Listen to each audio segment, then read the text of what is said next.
For many years, people thought the moon and Mars were dry places with no water. But now, we know something amazing. There is water out there. Not just a little, but the real water that we can find and study. And that changes everything. Let's start with the moon. Because the moon has no air and strong heat and cold, people believed it was dry. But in 2009, NASA crashed a small aircraft into a dark crater near moon's south pole. When it hit, it threw dust into the air, and in that dust, scientists found frozen water. That was a big moment. In 2018, an Indian spacecraft called Chandrayaan found even more ice. It was hidden in the dark craters that never see sunlight. Then in 2020, NASA used a telescope on airplane called SOFIA to look at the moon. It found water even in places that get sunlight. Some water is not only in dark craters,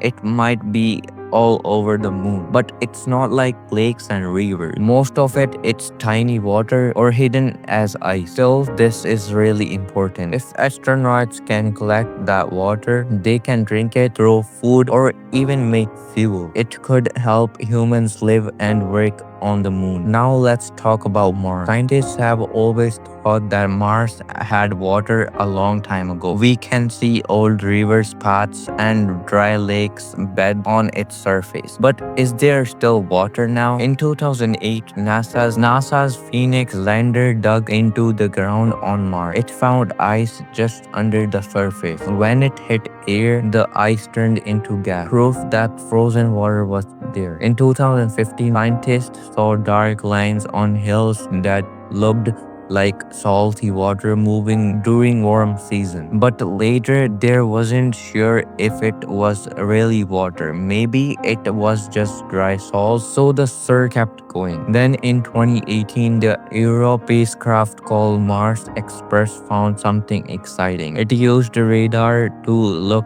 under the ice near the South Pole. There, it found a large area that looked like a salty, cold lake under the surface. And now NASA's Perseverance rover is on Mars. It's studying a place where a river once flowed, looking for signs of old life. So what's the big picture? There's water on Mars. Most of it's frozen. Some may be liquid deep underground, and where there's water, there could be life, even tiny incident life. This is a huge deal for space travel. Water is heavy, and sending it from Earth costs a lot. But if we can use water already on the Mars or the moon, it makes future missions easier. We could build bases, stay longer in space, and maybe one day live on other planets. We're not just looking at faraway rocks anymore. We're looking at places we might visit or even live, and it all starts with water. Thanks for watching. If you like this video, please like, share,